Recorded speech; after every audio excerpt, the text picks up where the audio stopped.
It happened in a dream, or what I thought to be a dream, which truly felt as real as any other thing. I awoke in a place far from concrete, lights, and city traffic. It was a place of dark countryside fields, and black forests sprawled over rolling hills, laden with the scent of pine. It was actually the carriage that jostled me to my senses. I had no idea how I had gotten there, but in the distance, a castle loomed, and I knew it would be my destination. I watched with parted lips, in awe, as the tall castle doors grew larger. Once my ride had come to a stop, I stepped out of the cab and noticed I was clothed in a magnificent dress. I turned to thank my driver, but found only writhing shadows and an eerie light in place of a man. The darkness that made this ambiguous creature seem to study me, at least for a moment, I believe so. It then shut the carriage doors and departed without a word. I was left before the doors of the castle in heels and a flowing dress that sparkled like captive stars. There was no secret knowledge in my mind about why I had come, but what I did know was that I had been invited. Someone or something had called me to this place outside of reality. With surety, I stood before the doors, and they opened for me with no command. A bright light flooded the dark of the night, and I squinted as I peered into glittering halls of marble and gold. This place was warm, and I could hear soft music and laughter. Unlike the outside, it was welcoming, but deep in my heart I could sense the contrast was a ruse, for no glamorous thing could truly lay in the outskirts of this unearthly gloom. The darkness around me held a heavy weight, a sinister gaze that watched me. I went inside unhindered, my dress flowing around me. I found myself amongst a party of people, all dressed in formal ball wear. They filled the grand hall, masks on their faces, and it was only then that I thought to check my own. I too wore some sort of half-mask fit for the masquerade we were all invited to attend. In the midst of the hall were couples dancing. I could see their smiles, but never their eyes, for beneath their masks was only darkness. Some part of me knew then that they were not the same as me, but more closely related to the thing in the carriage. Suddenly feeling out of place, I took my stand just to the side, keeping in sight the beautiful footwork of the people who danced.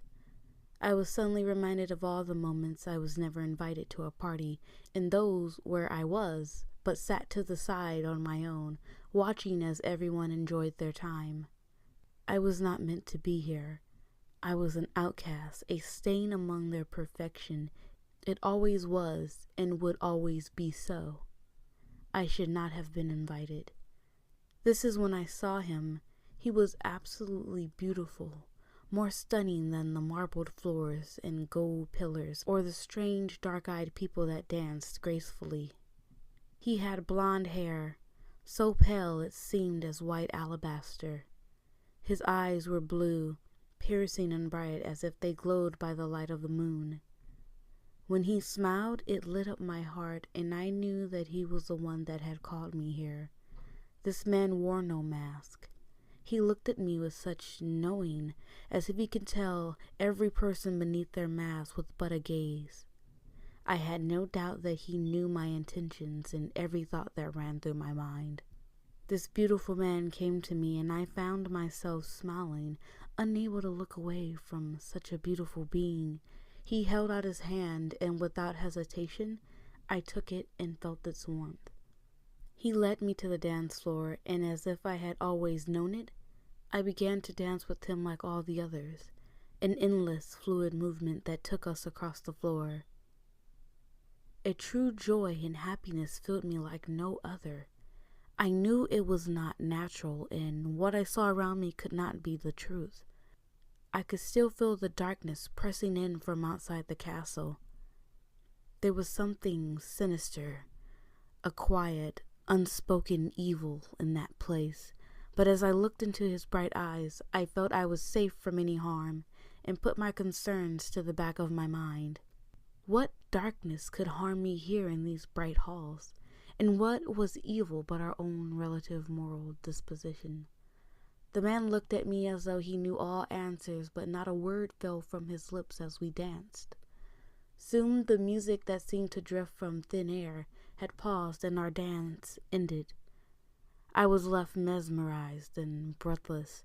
My heart raced and my face flushed in a way that I could only say was the beginnings of some infatuation. I looked at him, not wanting him to take another's hand, and asked, "Who are you?" His smile never waned and his knowing eyes not once looked bemused. The man answered me, "You know exactly who I am." The deep silk of his voice made my bones ache. I knew instantly who he was. His name screamed within my heart and mind, but from my lips it came only as a whisper. Lucifer. By now, everyone had stopped dancing, and they watched us with deep abyssal eyes. I knew now as well that they were part of this world and appeared to me as human. Lucifer nodded his head.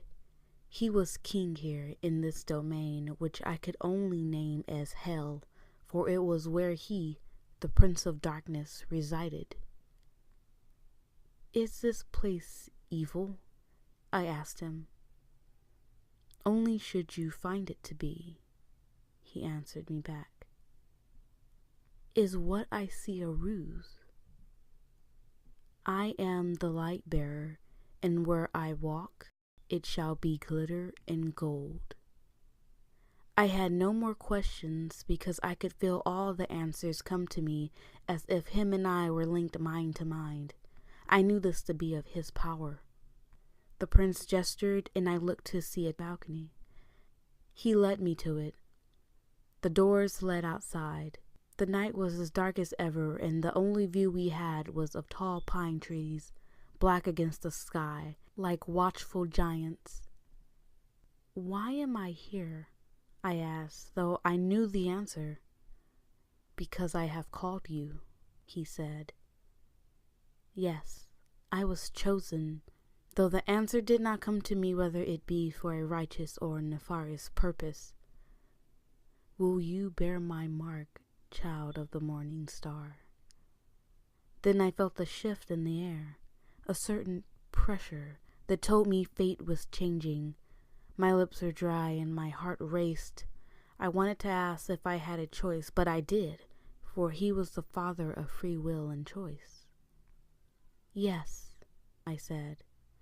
"Will you let the darkness in?" he asked. My body felt heavy with his words. "Yes." And he smiled again and held out his hand. I found myself smiling back and took hold of it. As I did, I woke from that place just like a dream, and in my bed I clenched my fist and felt a smile come over me, for my palm was burning, and the smell of pine yet lingered.